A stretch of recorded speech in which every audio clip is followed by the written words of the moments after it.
안녕하세요. 저는 60대 초반의 여자입니다. 저는 요양보호사 일을 하고 있습니다. 그러다 보니 이리저리 귀동냥하듯 여러 이야기를 듣지요. 자식들 자랑, 손자들 자랑하시면서 미소 짓는 어르신들의 얼굴엔 잠시라도 시름이 걷어진답니다. 그런 어른들을 바라보는 저희들도 마음이 좋아지지요. 간혹 정신을 놓치셔서 마음에 없는 모진 소리를 하시는 어른들도 계시지만 그게 그분들의 본 모습은 아니라고 믿기에 잊어드리려고 노력도 하고요. 가끔 온전한 정신이 드시면 언제 그랬냐는 듯 달라지시거든요. 그럴 때 옛 이야기 아니면 감추어둔 비밀 이야기들을 털어놓으시기도 하고요. 그 이야기 중 아직도 마음에 남는 이야기가 있어 이렇게 사연을 보냅니다. 제가 이 일을 시작한 지 얼마 되지 않았을 때였습니다.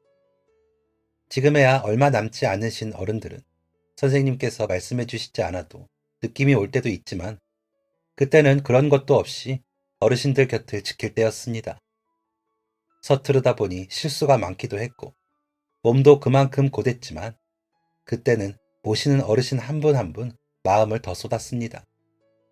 저는 개인적으로 계약을 하고 어르신들을 모셨기 때문에 한 분만 전담으로 모실 수 있다는 게 다행이라고 여겼습니다. 그래서 할 수 있는 한 최선을 다했죠. 시어른 두 분, 친정 어머니까지 마지막 노안으로 보내드리면서 취득한 자격증을 그대로 놓기도 아쉽더라고요. 그래서 이왕 있는 자격증으로 일이나 해보자 싶어 시작한 일이어서 그런지 마음을 더 쓰면서 일을 하게 된 것도 있었습니다. 그런데 어르신들이 떠나실 때마다 마음이 좋지 않더군요. 돌아가신 부모님들 생각도 나기도 하고요. 저희 시어른 중 시어머님께서는 폐암을 먼저 앓으셨고 그 병수발을 드시던 시아버님께서는 간암을 앓기 시작하셨습니다. 발병 시기가 1년 정도로 가까워 두 분이서 생활이 불가능하시니 제가 시댁으로 가 병수발을 들었습니다. 다행히 아이들이 다 장성을 해 제가 봐줄 게 적었거든요. 2년 정도 그렇게 지냈는데 5개월 상간으로 먼저 세상을 등지고 가셨습니다. 그때도 마음이 얼마나 힘들었는지 모릅니다. 제가 막내 며느리라 귀여워해 주시고 사랑을 많이 주셨던 분들이라 정이 깊었거든요. 그래서 일부러 병수발을 자처했지만 두 분이 떠나실 때는 너무 힘들더라고요. 그리고 3년 뒤에 저희 친정 어머니께서 뇌경색으로 쓰러져 병수발이 필요하시게 되면서 공부를 시작해 요양사 자격증을 따게 되었습니다. 엄마 곁에서 공부를 하며 일부러 엄마에게 읽어주기도 했죠. 그러면 엄마께서는 어눌한 말투로 우리 딸 최고! 라고 하시곤 하셨습니다. 그런 엄마의 웃는 얼굴을 보는 것이 좋아 더 열심히 공부하기도 했습니다. 그렇게 4년 정도 엄마의 병수발을 들었습니다. 그러고는 웃으며 보내드렸죠. 친정 아버지가 돌아가시고 억척스러울 정도로 저희 자매를 키우셨는데 동생이 외국으로 이민을 가 장례식장은 썰렁했죠. 그나마 남편과 시댁분들이 자리를 지켜주셔서 엄마를 잘 보내드릴 수 있었죠. 그래서 그런가 어른들 모시는 일을 하면서 보내드릴 때가 가장 마음이 아프고 아팠습니다. 그래서 두 분 정도 보내드리고 나니 이 일에 회의감 같은 게 들더군요. 이렇게 괴로운데 이 일을 계속 해야 할까 하는 생각이 들더라고요. 몸도 고되기도 하고 남편도 은근히 제가 일을 안 했으면 하기도 하고요. 그러다 한 할머니가 자식이 없으셔서 사정이 딱하시다며 이번 한 번만 해보고 진짜 아니다 싶으면 그만두세요. 굉장히 점잖은 분이시래요. 라는 팀장님 말씀에 이번이 정말 마지막이라고 생각하고 맞게 되었습니다. 할머님은 말씀대로 점잖은 사람이셨습니다. 조용히 창밖을 보시거나 문을 보시곤 하셨죠. 제가 곁에서 도움을 드리면 활짝 웃으시면서 감사합니다. 제가 번번이 도움을 받네요. 라며 인사를 하시기도 하시더라고요. 뇌출혈로 쓰러지고 깨어나시면서 치매가 오신 분이라고 했는데 정신이 온전하신 분들보다 더 얌전하시고 소녀 같으셨습니다. 자신의 이름을 잊으시고 실료, 실변을 하시는 어르신들은 아기 같아지시느라 고집이 세지시고 가끔 말도 안 되는 일을 이유로 떼를 쓰시기도 하시거든요. 하지만 그 어르신은 그러시지 않았습니다. 창밖의 하늘을 올려다보시며 남편인 할아버지 이야기를 그렇게 하셨어요. 할아버지가 첫사랑이시라면서 수줍어 하시며 이야기하실 때는 꼭 새색시 같으셨죠. 우리 남편을 장에 다녀오는 길에 냇가에서 딱 마주쳤는데 심장이 쿵쿵쿵 뛰더라고요. 키도 크고 얼굴이 잘생겼거든요. 멀리서 본 적은 있어도 그렇게 가까이 눈을 맞춘 적은 그때가 처음이라 항상 생각이 나요. 라고 하시는 말로 시작된 할머니와 할아버지의 사랑 이야기를 듣는 재미가 있었습니다. 할머니가 할아버지 말씀하실 때마다 정말 행복해 보이시기도 했고요. 그렇게 할머니를 모신 지 얼마 안 돼 할아버지가 병실에 오셔서 침대 아래 소파에서 아무 말도 없이 할머니를 바라보실 때도 할머니는 할아버지 이야기만 하셨습니다. 우리 남편이 조용히 내 손을 잡고 마을 뒷산을 천천히 걸으실 때는 숨이 제대로 안 쉬어졌어요. 그런 내 손을 지그시 잡고 어찌나 말도 없는지 더 설레었지 라면서요. 그런 할머니의 이야기에 할아버지는 아무 표정 없이 듣기만 하셨습니다. 너무 슬프셔서 그런 거라 생각했습니다. 할아버지의 눈빛이 너무 슬펐거든요. 아마 너무 사랑하시면서 일생을 보내신 할아버지, 할머니이시라 더 이상 대화를 나누지 못하는 현실이 와닿지 않으실 거라고 생각했습니다. 저희 시아버님도 시어머니를 먼저 보내시면서 괴로워하셨거든요. 본인도 아프시면서 어머님을 지키지 못했다는 생각에 너무 힘들어 하셨던 게 기억이 나며 두 분의 사랑이 더 애틋하게 느껴졌습니다. 할머니는 그 후로도 계속 할아버지와의 일들을 말씀하셨습니다. 글쎄, 우리 할아버지가 시어머니 몰래 내게 신발을 선물해 줬는데 그걸 시누이에게 딱 들킨 거야. 그래서 그 신발을 들고 시어머니에게 가서는 오빠가 언니만 이런 거 사줬대요 하는 바람에 둘 다 혼이 났지. 시어머니가 신발을 마당 구석에 던지시는 바람에 흙물이 들어버려서 그 신발을 닦으면서 어찌나 울었는지 몰라요. 그때 우리 남편이 내 어깨를 두드리면서 울지 말라고 하는데도 눈물이 나서 밤새 그 신발을 끌어안고 울었다오. 그러고 그 다음날 우리 남편이 시어머니와 시누이 몰래 뭘 사다 줬는지 알아요? 작은 나비핀을 손에 꼭 쥐어주고 가더라니까. 어찌나 곱던지 기분이 싹 나아졌지. 작은 갯가 건너 있는 친정에도 못 가게 하는 시어머니 밑에서 내가 마음을 많이 졸였거든. 시누이와 시동생은 어찌나 입맛이 까다로운지 반찬 투정도 심해서 혼도 많이 나고 그 덕에 솜씨가 생겨 식당으로 평생 벌어먹었으니 다행이긴 한데 그래도 내가 한눈에 반한 남자랑 결혼한 값이려니 하기에는 너무 고되긴 하더라고요. 라며 시집살이 하신 이야기를 하셨죠. 할머니의 그런 말에 할아버지는 민망하실 만도 한데 그저 묵묵히 들으실 뿐이었습니다. 그러다 한 번씩 마주치는 할머니의 시선을 피하지도 않으시고 별 말도 없이 보시다 눈물을 닦으실 때도 있었습니다. 할머니는 그런 할아버지를 보시고는 모르시겠다는 표정으로 선생님, 저기 저분은 누구세요? 손님이신가? 라고 하실 때도 있고 그저 조용히 고개를 돌려 문 밖을 보실 때도 있으셨습니다. 그럴 때마다 치매라는 병이 슬프다고 느꼈습니다. 그렇게 사랑하는 사람을 알아보시지 못하는 게 얼마나 슬픕니까? 그래서 할아버지께 위로가 될까 하며 이런저런 말을 건네기도 했습니다. 할머니가 그래도 할아버지 생각을 많이 하세요. 어제 저녁엔 이 양반이 내가 병원에 있어서 혼자 밥이나 먹었는지 모르겠네 하시더라고요. 라며 전하기도 했습니다. 그러면 할아버지께서는 예 라고만 하셨죠. 나중엔 간간히 인사말을 하시긴 했지만요.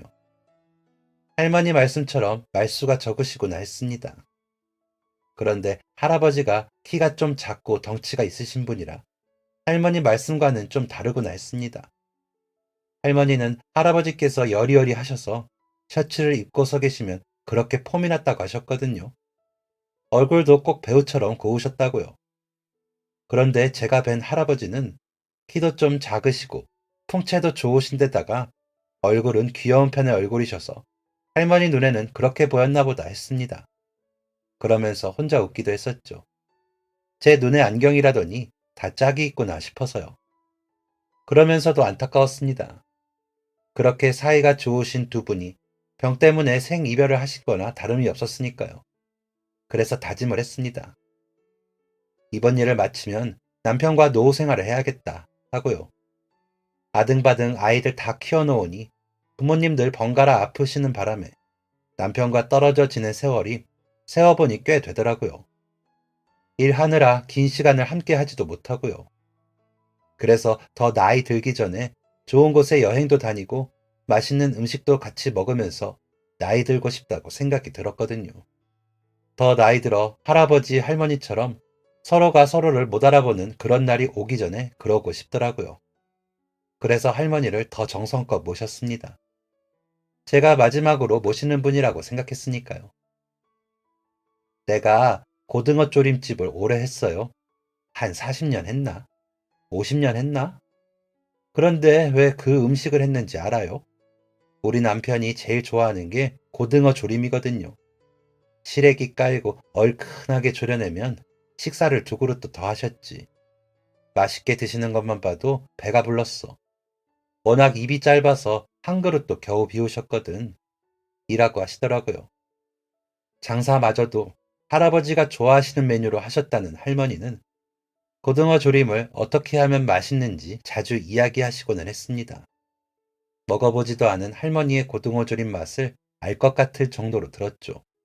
제가 고등어를 엄청 좋아하거든요. 어쩔 때는 군침이 돌아서 침을 꼴깍 삼킬 때도 있을 정도였습니다. 양념장 졸여지는 냄새가 나는 것 같았죠. 제가 집에 다녀와야 할 때나 휴일에 자리를 지키시는 팀장님께서는 진짜 할머니가 해주시는 고등어 조림 먹어보고 싶다. 말씀하신 것만 들어도 고수야. 라며 가시곤 하셨습니다. 제가 할머니 아침을 드시게 도와드리고 있으면 할아버지가 오셔서 앉아 계시곤 하셨는데 할머니는 번번이 할아버지를 모른 척을 하셨습니다. 할아버지는 식사하시는 할머니를 보시며 들어오셔서는 가만히 할머니가 식사하시는 것을 보셨죠. 제가 일부러 할아버지 식사하셨어요? 제가 집에 갔다가 고등어 조림을 좀 싸왔어요. 할머니가 어찌나 맛깔나게 말씀을 하시는지 먹고 싶더라고요. 같이 좀 뜨실래요? 하고 여쭈어봤는데 아닙니다. 먹고 왔어요. 저는 고등어를 먹으면 두드러기가 나서 못 먹어요. 신경 쓰지 말고 드세요. 라고 하시기에 좀 의아했습니다. 할머니가 말씀하시는 것으로 봐서는 음식 하시는 게 그냥 지어낸 말 같진 않는데 할아버지는 고등어 알레르기가 있다고 하시니 좀 이상하더라고요. 그렇다고 할머니께 다시 묻는다고 말씀을 하실 수 있는 게 아니니 그저 의아함만 가지고 지나쳤죠. 1인실에서 이루어지는 보살핌에는 더 말조심이 필수라 물을 생각도 못할 뿐만 아니라 아프신 분께 말을 해도 제대로 된 대화를 할 수 없으니 말씀하실 때 맞장구나 치게 되거든요. 그래서 그때도 그렇게 지나갔습니다. 할머니는 매일 할아버지에 대해 말씀하셨고 할아버지는 그런 할머니를 슬픈 눈으로 바라보셨습니다. 그런 두 분을 지켜보는 저는 안쓰러움만 가질 뿐이었죠. 그러던 어느 날 할아버지께서 화장실에 가시려는지 일어나 병실 밖을 나가시는데 할머니께서 이제 오지 말아요. 뭐 좋은 꼴이라고 와서 봐요. 자꾸 이러면 내가 너무 부끄러워. 라고 하시는 겁니다. 그런데 할아버지는 그런 할머니의 말에 돌아보지도 않으시더니 나가시더라고요. 그래서 제가 할아버지 속상하시게 왜 그런 말씀을 하세요? 더 좋은 말도 많은데. 라고 했더니 저 사람 여기 자주 와요? 라고 물으시더라고요. 그래서 매일 오시죠. 매일 아침 오셔서 할머니 저녁 드시는 거 보고 가시죠. 어찌나 애틋하신지 몰라요. 라고 말씀드렸더니 할머니는 아무 말 없이 창밖 하늘을 보시더니 눈물을 닦으시더라고요. 그러다 한참을 하늘을 보시다 주무시더라고요. 할아버지는 밖에서 기다리셨는지 할머니가 잠드신 후에야 병실로 들어오시더라고요. 가끔 할머니를 위해 꽃을 한 다발 사서 오시기도 하고 베개를 사오시기도 하시는 할아버지의 정성에 저도 감동을 할 지경이었습니다. 저렇게 사이가 좋으신데 왜 자식이 없으셨을까 아쉽더라고요. 그래서 시집살이를 고되게 하셨나 싶기도 하고요. 두 분 사이에 자녀가 있으셨다면 할아버지께서 조금은 덜 쓸쓸하시지 않으셨을까 싶기도 하고요. 할머니는 주로 할아버지와 연애 때 이야기나 신혼 때 이야기를 자주 하셨습니다. 그리고는 장사하면서 힘들게 한 손님들 이야기를 하시곤 하셨죠. 그런 손님들 이야기를 하시면서도 한 번도 거친 말씀을 하시지도 않더라고요. 한 번은 내가 장사를 하니까 아무래도 편하게 대하는 손님도 있지요. 그러다 보니 괜히 음식 가지고 트집을 잡아 말하기도 하고 나오지도 않은 머리카락이 나왔다고 소란을 피우기도 해. 내가 머리를 묶어 수건을 쓰고 음식을 하는데도 머리카락이 나왔다고 하더라고요. 그럴 때는 속이 어찌나 상하는지 몰라요.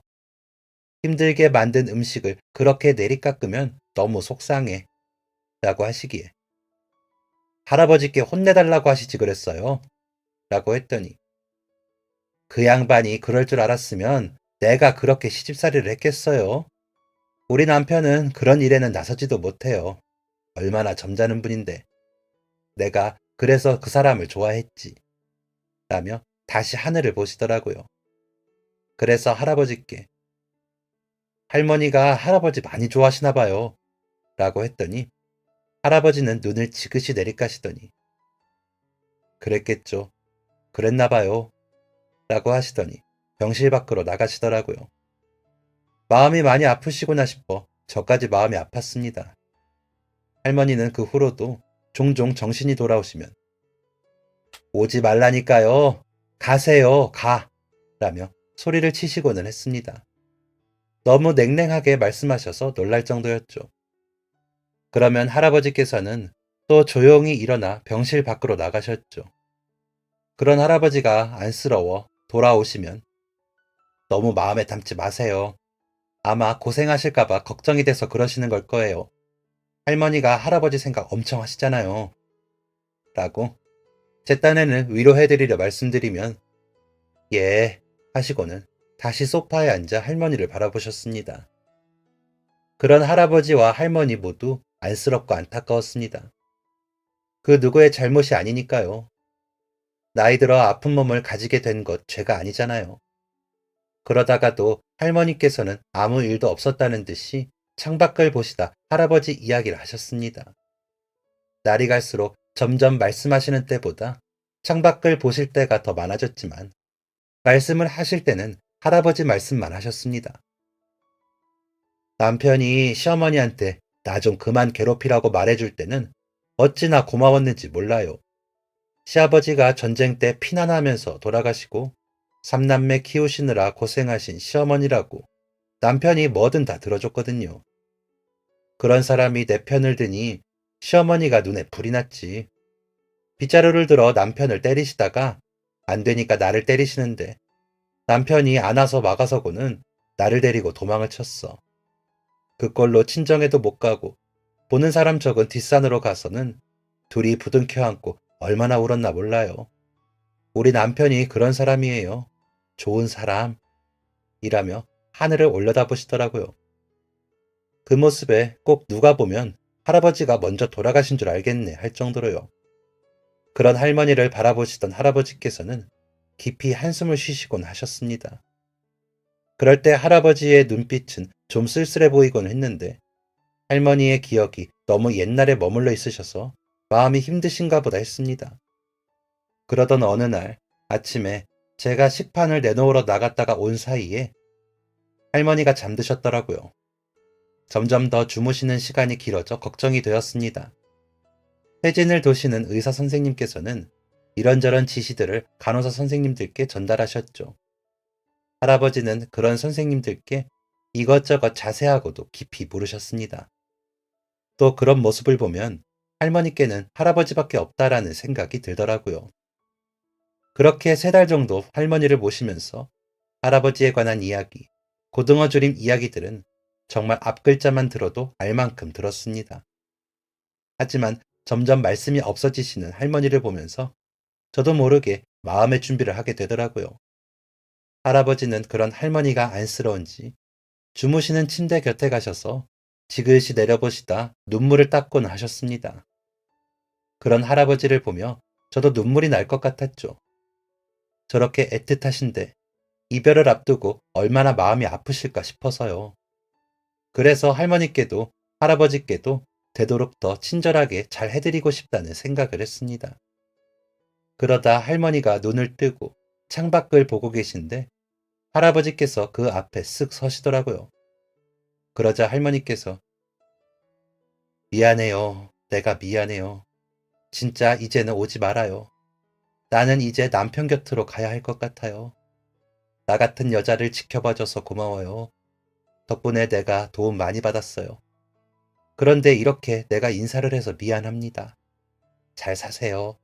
이제라도 나 같은 거는 있고 더 좋은 사람이랑 행복하세요. 라고 하시더라고요. 깜짝 놀랐죠. 사실 이해도 잘 안 됐고요. 그렇게 사랑하는 남편에게 하는 작별 인사가 다른 사람과 잘 지내라니 저로서는 이해할 수가 없었습니다.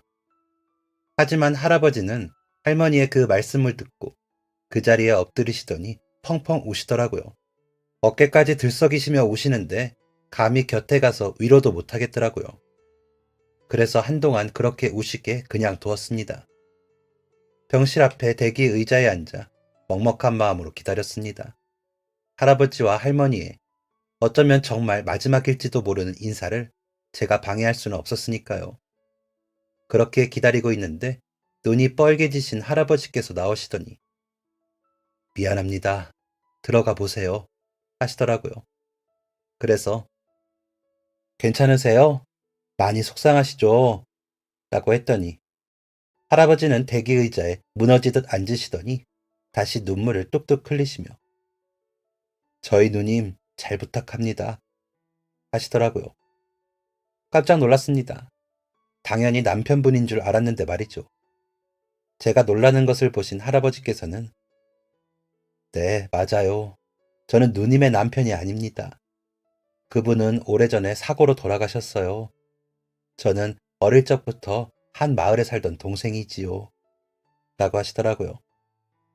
할아버지의 말씀에 제가 더 놀라며 어머, 어째요. 제가 그런 줄도 모르고 그간 결례를 죄송합니다. 라고 하자. 아니에요. 누님과 제가 뚜렷이 말하지 않은 탓이죠. 아닙니다. 덕분에 누님 잘 지내셔서 감사하기만 합니다. 그런데 제가 오늘은 이만 가봐야 할 것 같네요. 내일 뵙겠습니다. 하시며 일어나 가시더라고요. 가시는 할아버지의 뒷모습은 한없이 쓸쓸하고 위축되어 보였습니다. 모든 것을 잃은 것처럼 보일 정도였죠. 제가 다시 병실에 들어가자 할머니는 창밖의 하늘을 보고 계시더라고요. 눈물을 조금씩 흘리시면서요. 눈이 올 것 같아요. 눈이 오면 좋겠네요. 하시더니 다시 눈을 감고 주무시긴 했지만요. 그런 할머니 이부자리를 다시 정돈해드리고 기저귀를 갈아드리고 창밖을 보는데 정말 눈이 오더라고요. 그래서 혼잣말로 정말 눈이 오네요. 우리 할머니는 누워 계셔도 모르시는 게 없어요. 라고 하는데 그 사람 갔어요? 라고 물으시기에 네, 가셨어요. 많이 우셨어요. 라고 답을 했습니다. 그러자 할머니는 울기는 어릴 적부터 울보예요. 바보처럼. 이라고 하시더니 다시 주무셨습니다. 그 말을 듣는데 헷갈리더라고요. 어떤 할아버지에 대해 말씀하시는 건지 말이죠. 할머니는 그 후로 점점 더 기력을 잃으셨습니다. 점점 더 주무시는 시간이 길어졌죠. 식사를 못하실 정도로 주무시게 되셨습니다. 저희 엄마가 그러다 며칠 내에 돌아가셨기에 저는 좀 더 다급하고 불안해졌습니다. 할아버지께서 그날 이후로 정말 안 오셨거든요. 제가 할아버지 연락처를 가진 게 아니다 보니 연락을 드리지도 못했고요. 할머니는 뇌출혈만 있으신 게 아니었습니다. 간에서부터 시작된 암세포가 이미 여기저기 퍼져 손을 쓸 수 없는 상태셨다고 하더라고요. 그걸 쓰러지신 후에 알았고 요양병원으로 오셔서 마지막을 준비하신 거라고 하더라고요. 그런 이야기를 대략적으로만 저에게 전달을 하고 저는 그것도 모르고 뇌출혈 환자로만 알고 모신 거였더라고요. 아프시기도 엄청 아프셨을 텐데 진통제를 맞으며 버티신 것 같아 속상했습니다. 그런 할머니가 정말 떠나게 되시면 할아버지도 곁에서 보셨으면 좋겠는데 안 오시니 제가 속이 상했습니다. 할머니는 그로 며칠 뒤 많이 고통스러워 하시다가 하늘에 계신 남편분 곁으로 가셨습니다. 제가 곁에서 손을 잡아드렸는데 어찌나 아프고 괴로우셨는지 힘을 많이 주시더라고요. 그렇게 할머니의 괴로움이 끝나는 그 순간 저는 진심을 다해 울었습니다. 좋은 곳에 가시라고 꼭 남편분 만나 행복하시라고 마음속으로 빌어드리기도 했습니다. 할머니의 가족이 안 계신 관계로 장례는 제가 상주가 되어 치르는 것으로 병원에서 준비를 해주셨더라고요. 저는 그 장례까지가 제가 할 일이라고 생각해 자리를 지켰습니다. 소식을 알고 찾아주신 몇몇 손님들이 인사를 드리시긴 했지만 할머니의 장례는 저희 엄마보다도 쓸쓸하더라고요. 둘째 날 점심때쯤 할아버지가 오셨습니다. 침통한 표정으로 들어서신 할아버지께서는 할머니 영정 앞에서 엎드려 한참을 우셨습니다. 저도 그런 할아버지를 보자 눈물이 나 울었습니다. 한참을 그렇게 울고 나서 다른 손님도 없고 할아버지와 마주 앉아 할머니의 마지막 순간을 전해드렸습니다. 많이 괴로워하시긴 했어요. 그래도 좋은 곳에 가셨을 거예요. 라고 하자. 그랬겠죠. 누님같이 좋은 사람이 좋은 곳에 가서 좀 쉬어야지. 그 누님이 지옥 같은 곳에 가잖아요. 그건 뭔가 단단히 잘못된 겁니다. 라고 하시더라고요. 그래서 동네 누님이라고 하시더니 많이 가까우셨나 봐요. 매일 오셔서 저는 남편분이신 줄 알았어요. 라고 말했습니다. 그러자 할아버지는 옅은 미소를 지으시더니 그러고 싶었죠. 누님이 내 첫사랑이시거든요. 그 누님과 내가 결혼했다면 어떻게 됐을까요? 그랬으면 내가 가정을 꾸리고 살 수 있었을 거예요. 그런데 난 그럴 수가 없었어요. 그 누님이 나를 안 받아줘서 누님 곁을 맴돌기만 했어요. 선생님도 보셨죠? 라고 하시더라고요. 그러시더니 할머니와 할아버지에 대한 이야기를 하시더라고요. 누님은 개울가 위쪽 집에 살았어요. 거기가 우리 동네에서 제일 가난한 집이었지. 아들 낳는다고 딸만 8을 낳은 집이었거든요. 누님은 그 중에서 넷째였어요. 자매들 중에 제일 예뻤어요. 우리 집은 누나네 집 바로 건너여서 그 집 딸들 냇가에 나와 뭘 하면 다 보였어요. 넘어다 보며 13살 때부터 누님을 좋아했어요. 꼭 누님하고 결혼하겠다고 생각했지. 누님도 나만 보면 반갑다고 손을 흔들어줬거든. 나보다 2살밖에 안 많으면서 꼭 그렇게 어른처럼 굴면서도 만나서 반가울 땐 꼭 아이처럼 웃었어요. 그런 누님을 난 너무 좋아했어. 되고 싶은 사람이 누님 남편이었으니까. 누님의 남편은 우리 집 아래쪽으로 내려가면 있는 집이었어요. 그 형님은 대대로 땅도 있고 재산이 있는 집 자식이었죠. 전쟁 때 피난 다녀오고도 괜찮은 집은 그 집 하나였다고 하더라고요. 그래서 그런가 형님 집에서 누님 시집살이를 엄청 시켰어요. 누님한테 들었죠? 누님 친정에서는 제대로 혼수도 못 해보냈으니 아무 말도 못하고 매일 누님이 울었어요. 그래서 나는 그 형님이 참 미웠어요. 왜 손을 잡고 걸어서 동네에 소문이나 서둘러 결혼을 했는지 말이에요. 나는 누님을 웃게 할 수 있는데 형님은 누님을 울리기만 하는데 누님은 그 형님 어디가 좋은 건지 매일 형님만 바라보며 웃더라고요. 그저 형님 곁에만 서면 금세 배시시 웃더라고요. 그러다 하루는 둘이 도망을 쳤대요. 생각을 해봐요. 결혼한 부부가 부모님이 무서워 도망을 쳤다는 게 말이 되나? 누님을 너무 들볶으니까 형님이 누님을 데리고 피한 거지. 누님의 시어머니가 누님의 친정집에 가 한바탕 난리가 났죠. 나쁜 누님이 착한 형님을 깨어내서 도망쳐 나가더니 일주일이 넘도록 안 돌아온다면서 누님의 어머니, 아버지를 들들 볶았어요. 마을 사람들이 그만 좀 하라고 자식이 얼마나 시달렸으면 도망을 치겠냐고 엄한 데 와서 사람 잡지 말라고 말려주고서야 끝이 났죠. 누님이 그 형님에게 시집을 가던 날보다 더 슬펐습니다. 누님을 어쩌면 보지 못할 거라는 생각에 말이죠. 라고 말하시던 할아버지는 할머니의 영정사진을 바라보시며 그러다 누님을 다시 만난 건 형님 장례식에서였어요. 사고가 났다고 하더라고요. 둘이서 뭐든 하면 먹고 살겠지 싶어 형님이 마련한 돈으로 작은 방을 구해 형님이 막노동을 했대요. 그런데 그것도 해본 사람이나 하지. 부잣집 장손이 그런 일을 어떻게 하겠어요? 그러다 사고가 났지. 장례식에서 누님은 자꾸 내쫓겼어요. 남편 잡아먹은 여자라며 형님네 식구들이 내쫓더라고. 아이도 없이 그렇게 빨리 가버린 형님을 누님은 원망도 안 하는지 문 밖에서 울면서 자리를 지켰어요. 그러다 그 집 문중 어르신 말씀에 상복을 입고 상주로 서더라고요. 아무리 그래도 남편을 잃은 미망인을 남편 상에 못 들어오게 하는 게 말이 되냐며 형님 어머니를 엄청 나무라시더라고요. 우리는 일 돕는다고 보고 있는데 어찌나 우라가 치미는지 할 수 있으면 내가 누님 손을 잡고 가고 싶었어요. 그런데 그때도 내가 못 그랬지. 용기가 없어서 라더니 할아버지는 다시 눈물을 훔치셨습니다.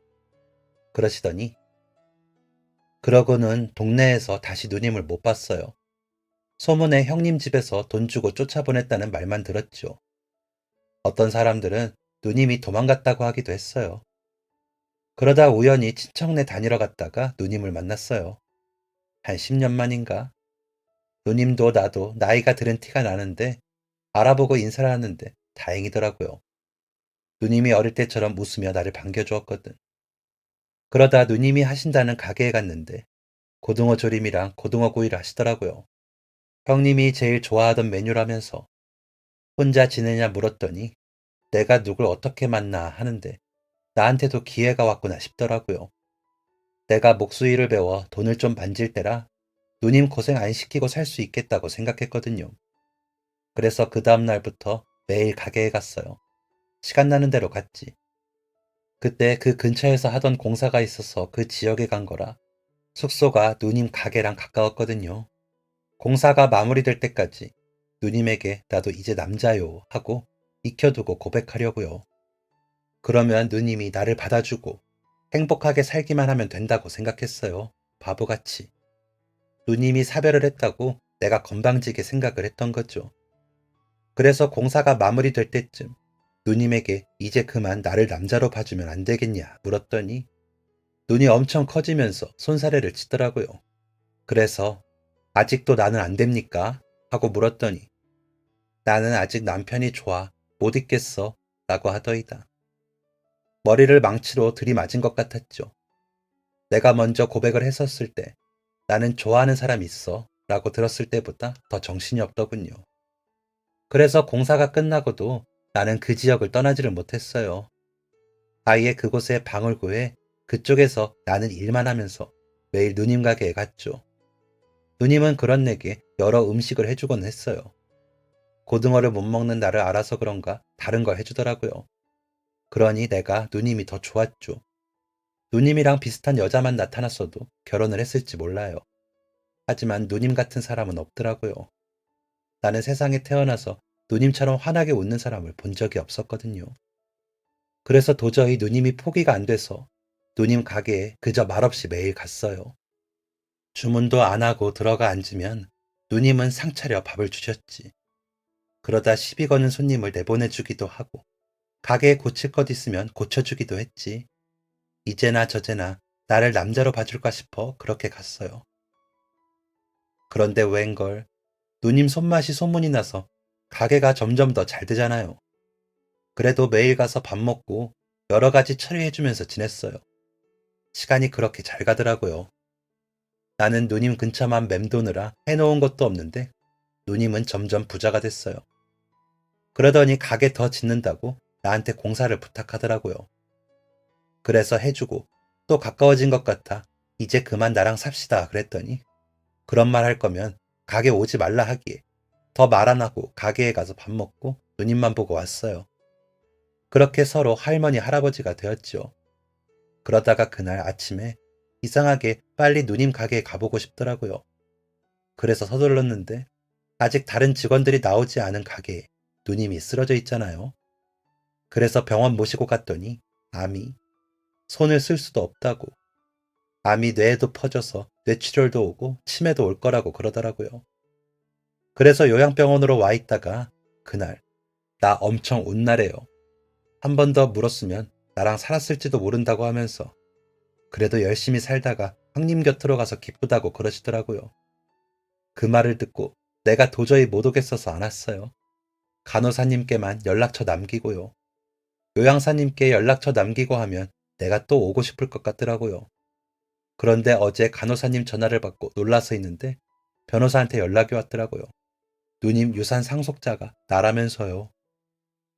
무슨 소리냐 했더니 누님이 아픈 걸 아시기도 전부터 저한테 재산을 남긴다는 유언을 남겨서 변호사에게 서류를 남겼더라고요. 친인척 모두 연락도 안 하고 산 세월이 길어 남보다 못한데 내가 곁에 있어줘서 고마웠다면서요. 나는 그저 누님 곁에 있고 싶어서 간 건데 그 마음은 몰라주고 밥만 차려주더니 돈은 왜? 하시더니 오셨습니다. 할아버지의 이야기를 듣는데 어쩌면 할머니는 미안한 마음을 밥으로 대신하신 게 아닌가 하는 생각이 들더라고요. 음식 이야기를 하실 때 먹는 사람들을 떠올리시면서 좋아하셨거든요. 남편분 이야기 하실 때만큼 행복해 보이셨고요. 할아버지께 차려드렸던 그 밥들은 할아버지를 향한 마음일 거라는 생각이 들었습니다. 할머니의 지고지순함과 할아버지의 순정은 비록 서로 맞닿지 못했지만 그래도 정은 있었다는 생각이 들더라고요. 할아버지는 발인 때도 많이 오셨습니다. 고향 땅에 할머니 남편 곁에 뿌려드릴 거라며 화장한 할머니 유해를 꼭 안고 가시는 할아버지를 보며 짝사랑도 아름다울 수 있다고 생각이 들었습니다. 그러고 얼마 뒤 할아버지께서 연락을 주셔서 집 근처 커피숍에서 만났습니다.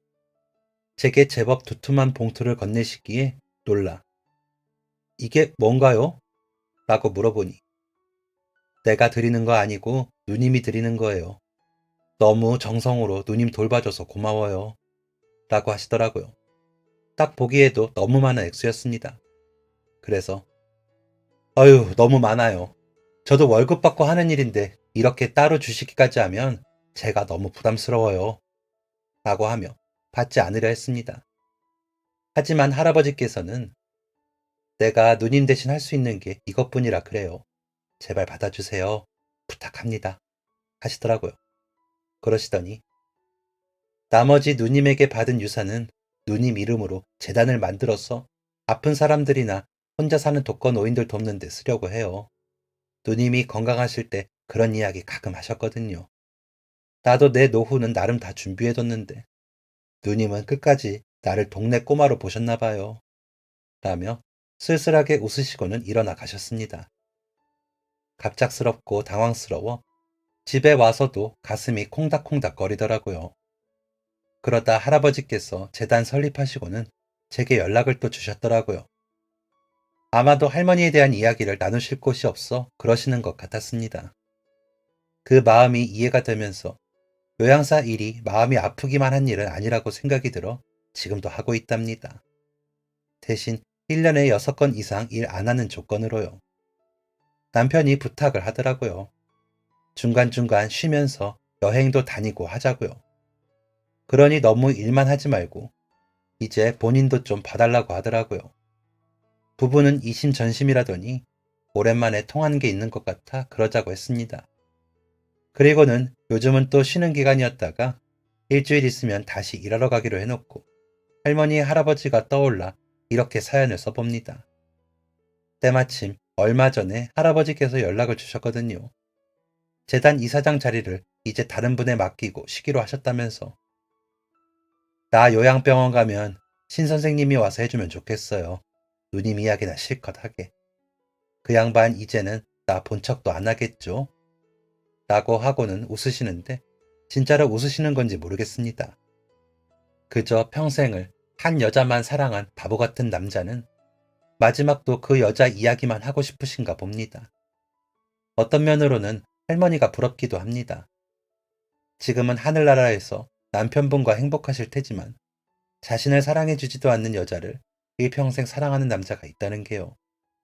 남편에게 저런 이야기를 했더니 아주머니, 제발 아주머니를 사랑하는 이 남자의 마음도 좀 헤아려 주십시오. 라고 하더군요. 그래서 크게 웃었습니다. 남편 말도 일리가 있으니까요. 저희 아이가 그러더군요. 어떤 영화에 그런 말이 나왔대요. 이 커다란 우주에서 태양계 안에, 그중 지구라는 별 안에, 대한민국이라는 나라 안에, 같은 공간 안에서 만난 건 기적이나 마찬가지라고요. 그럴듯한 말이지 않습니까? 우리는 그 수많은 기적을 이루며 만난 사이들인 겁니다. 그러니 주변의 모든 사람과 행복하게 지내야 할 이유가 되더라고요. 지금 제 사연을 들어주시는 분들과도 제가 이야기를 나눌 수 있는 건 몇백 분의 1, 어쩌면 몇만 분의 1인 기적인 거겠죠. 감사할 따름입니다. 제가 지켜본 결과 사람의 마지막 순간은 크게 특별할 것 없이 별거 없습니다. 한 줌 재로 돌아가면 그만이지요. 그리고 곁에 있는 사랑하는 사람들과 가족들이 그 모습을 바라보며 슬퍼해주고 기억해주는 게 다이더라고요. 물론 살아생전 많이 베푸신 분들은 슬퍼하시는 분들이 더 많기는 하죠. 그러니 지금 많이 웃고 서로의 마음을 아프게 하지 않게 마음을 베푸시며 살아가시길 바라겠습니다. 점점 더 정이 사라지고 사람 사이는 멀어지는 것 같아 마음이 아프기도 하는 어느 아줌마의 바람입니다. 모두가 행복한 그런 매일이 되시길 바라며 이만 글 마치겠습니다. 감사합니다. 지금까지 사연 들어주셔서 감사합니다.